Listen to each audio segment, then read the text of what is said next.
It is astonishing how a single event can alter the trajectory of a life so dramatically. A man who once wielded a dagger engraved with the words, "Death to the Pope," would later kneel before that very man, pleading for forgiveness. How does someone transition from plotting murder to becoming a devout follower of the faith they once despised? Can a single moment be powerful enough to undo years of hatred and resentment? The answer lies in the story of Bruno Cornacchiola, a man whose path seemed irreversibly set against the Catholic Church. Born in 1913 in Italy, Bruno grew up in an environment that shaped his deep resentment towards Catholicism. If you enjoy content that helps you grow spiritually, don't forget to like this video, subscribe to our channel, and join our community for more inspiration. Let's get started. Raised in poverty, his childhood was marked by hardship and disillusionment, experiences that would later contribute to his radical rejection of the faith. Seeking solace and answers elsewhere, he gravitated toward the Seventh-day Adventist community, drawn to their emphasis on biblical interpretation and their rejection of many Catholic teachings. Bruno's resentment toward the Catholic Church deepened over time. He became an outspoken critic, actively challenging its doctrines, particularly those concerning the Virgin Mary. Convinced that Catholicism was built on falsehoods, he dedicated himself to exposing what he saw as theological errors. His passion for this cause led him to write articles denouncing Marian dogmas, attempting to dismantle beliefs that had been upheld for centuries. His disdain for the Church, however, was not merely intellectual, it became personal. He viewed Pope Pius XII as a symbol of everything he opposed. In his mind, eliminating the Pope would be a direct blow against what he saw as a corrupt institution. The dagger he carried was not just a weapon. It was a manifestation of his convictions, a chilling reminder of how far he was willing to go for his cause.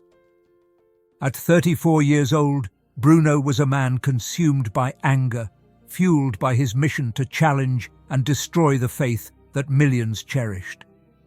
But what he did not anticipate was that the very figure he sought to undermine, the Virgin Mary, would be the one to change his heart forever. The transformation that awaited him at Tréfontaine would shake the foundations of everything he believed in, setting him on a path he never imagined possible. Bruno's hands tightened around his pen as he sat in the quiet shade of the trees at Tréfontaine. His children played nearby, their laughter mingling with the rustling leaves, but his mind remained focused. The article he was writing had to be clear, unwavering, a direct challenge to the Catholic Church's long-held beliefs. His intention was not merely to question, but to dismantle, to prove, once and for all, that Mary had never been the immaculate figure Catholics revered. He reviewed his notes, carefully constructing his argument, determined to deliver a speech the next day that would strike at the very heart of Marian devotion. There are moments in life when our convictions feel unshakable, where every belief seems solid, until something unexpected challenges everything we thought we knew. If you're seeking answers beyond the visible, if you've ever wondered how one moment can change a person's fate forever, this revelation is something you can't ignore. This is exactly what The Secret of Jesus' Apparitions offers, a path to clarity and peace through his revelations. This ebook goes into his prophecies and offers insight into what lies ahead. It's available for free in the pinned comment. Grab it now, before the edition's gone. Minutes passed before he realized the absence of his children's voices. His pulse quickened as he scanned the area, rising to his feet in alarm. The park was open and vast, but there was no sign of them. He called their names, his voice breaking through the late afternoon calm. The silence that followed was suffocating. His strides lengthened as he searched, his mind racing with dreadful possibilities. It was near the entrance of a small cave that he found them. The sight made him stop abruptly. His 3 children stood motionless, their small hands clasped together, their faces pale, eyes wide with something that looked like awe or fear. beautiful lady," they murmured in unison, their voices barely above a whisper. Bruno's initial instinct was frustration. He stepped forward, ready to shake them from whatever strange game they were playing. But then he saw her. A woman, dressed in white, draped in a flowing green mantle, stood before them. A pink sash wrapped around her waist, and in her hands she held something unexpected, the scriptures. The air grew heavy, charged with an unexplainable energy. Every fibre of Bruno's being urged him to look away, to resist whatever force compelled him to stay. "I am the Virgin of the Revelation," she said, her voice both gentle and firm. "You are chasing me. Now stop." The words struck him with such force that his breath caught in his throat. He had spent years denying her, mocking her, dedicating his life to proving her irrelevance. Yet here she stood, radiant and undeniable. His mind fought against what his eyes beheld. But something within him, something deeper than reason, recognized the truth. Bruno stumbled backward, his breath uneven as his pulse pounded in his ears. He wanted to look away, to dismiss what was before him as an illusion, a trick of his own mind. But he couldn't. The presence of the woman before him was overwhelming, as though the air itself had shifted, pressing down on him with the weight of something beyond his understanding. His children remained still, their eyes locked on the figure, their whispered prayers steady and unwavering. The Virgin's gaze held him, piercing through the layers of doubt, hatred and certainty he had built over the years. Every argument he had constructed, every sermon he had prepared against her existence crumbled in silence. His mind grasped for something familiar, anything that could make sense of what he was seeing. But no explanation came. Instead, a deep and unsettling realization settled in his chest. Everything he had believed, everything he had fought for, was wrong. "You are chasing me," she repeated, her voice unwavering. "Now stop." The words echoed through him, each syllable a blade carving into the walls of his resistance. He had spent his life running from this moment, convinced that he was the one who held the truth. Yet, standing there, before something so real, so absolute, he felt the foundation of his convictions crack beneath him. His knees weakened and he fell to the ground, his hands digging into the dirt as his chest heaved. He had never prayed before, not truly, but something within him, something raw and unfamiliar, begged for mercy. He clutched his head, shaking, his mind spiraling between disbelief and the overwhelming presence before him. Sometimes the right words come at the perfect moment. A few copies of the ebook are still available. Don't miss your chance. Grab yours now in the first pinned comment. The silence stretched, thick and unrelenting, until finally he forced himself to look up. The Virgin had not moved, her expression unchanging, but there was something in her eyes, something that stripped away the last remnants of his defiance. There was no condemnation, no anger, no triumph in proving him wrong. Only love. A love so deep, so undeserved, that it shattered him. Tears burned his eyes as he gasped for air. He had come to this place with the intention of tearing down faith, of proving its flaws and exposing its lies. But now, in the presence of the very one he had sworn to reject, he realized the truth was not something to be dismantled. It was standing before him, waiting. Bruno remained motionless on the ground, his chest rising and falling in uneven breaths. The world around him felt distant, as if he had been pulled into a place beyond time, where only the presence before him mattered. His children, still entranced, whispered prayers in hushed voices. The weight of the moment pressed against his ribs, an unbearable pressure that made it difficult to breathe. His mind clawed for escape, for logic, for anything that could anchor him to the reality he had always known.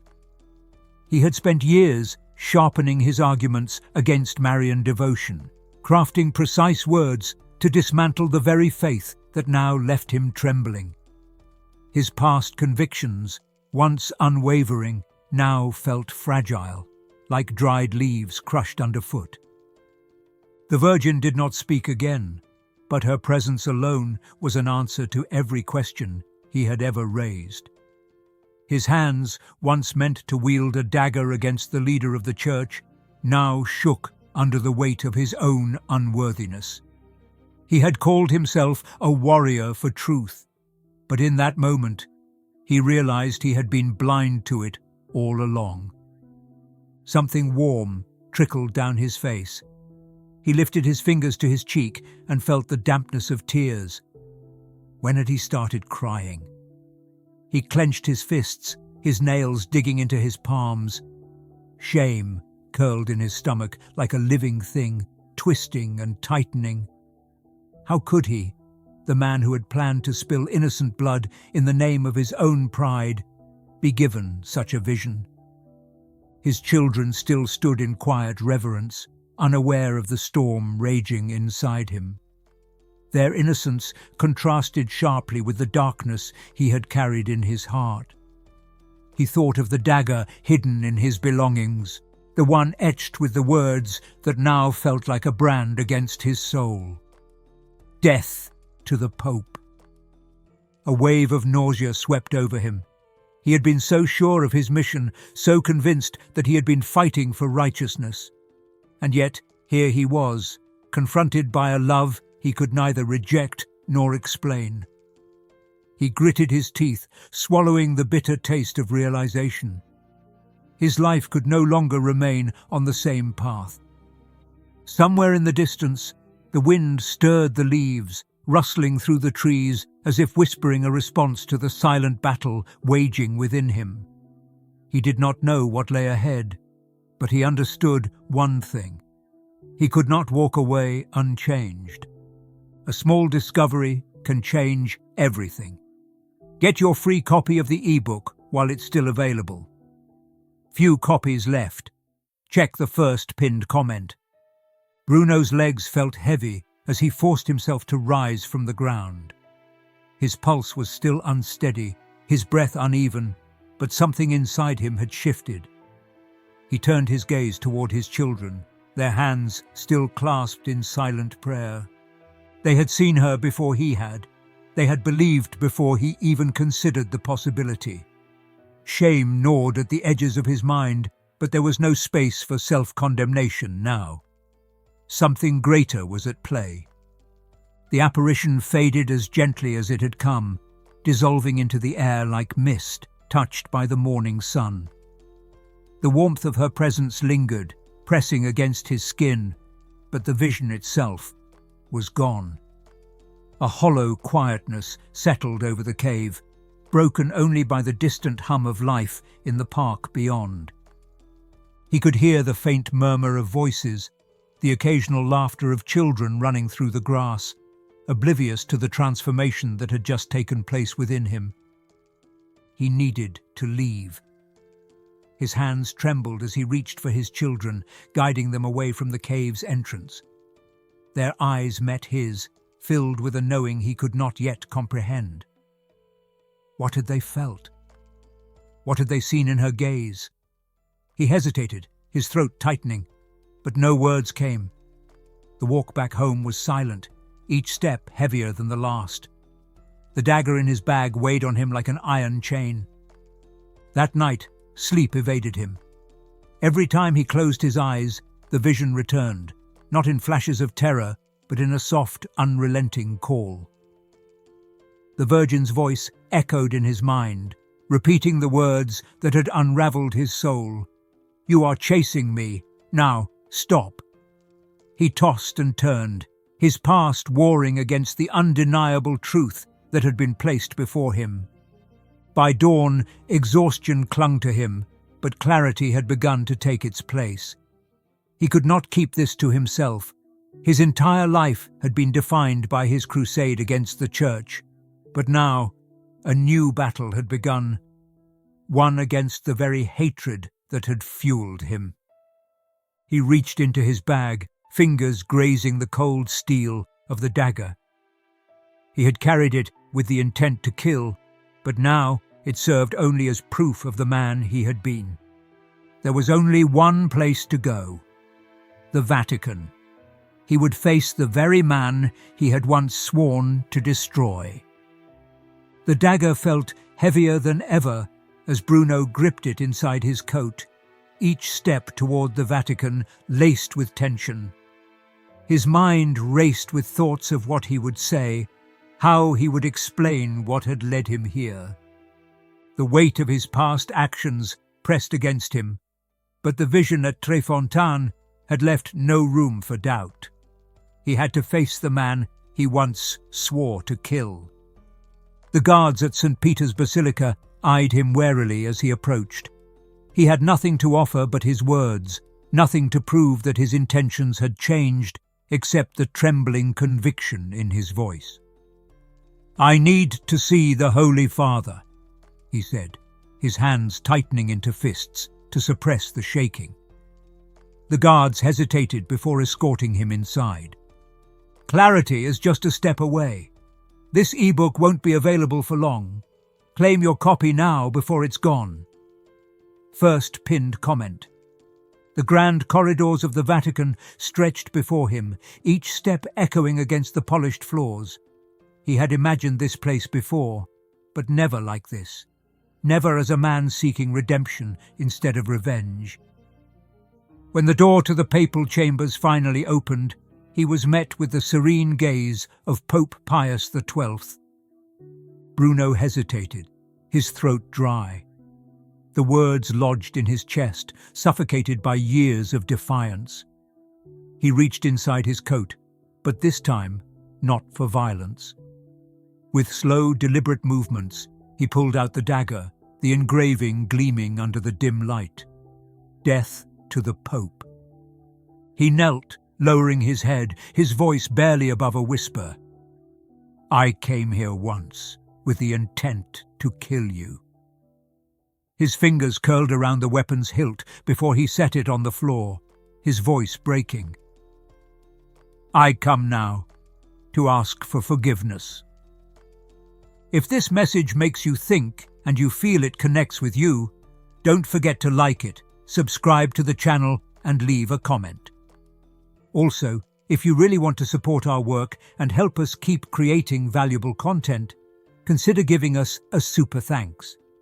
Join this amazing community and don't miss any news. Silence stretched between them. Then, the Pope moved forward, his expression unreadable. "By killing me, you would have only given the Church another martyr," Pius XII said softly. "But by repenting, you give Christ another victory of love." The words struck Bruno deeper than any blade could have. He had expected judgment, perhaps even anger. Instead, he was met with mercy, something he had never allowed himself to receive. His shoulders trembled as the burden of years of hatred began to unravel. The Pope extended a hand, and Bruno, for the first time in his life, reached out, not in defiance, but in surrender.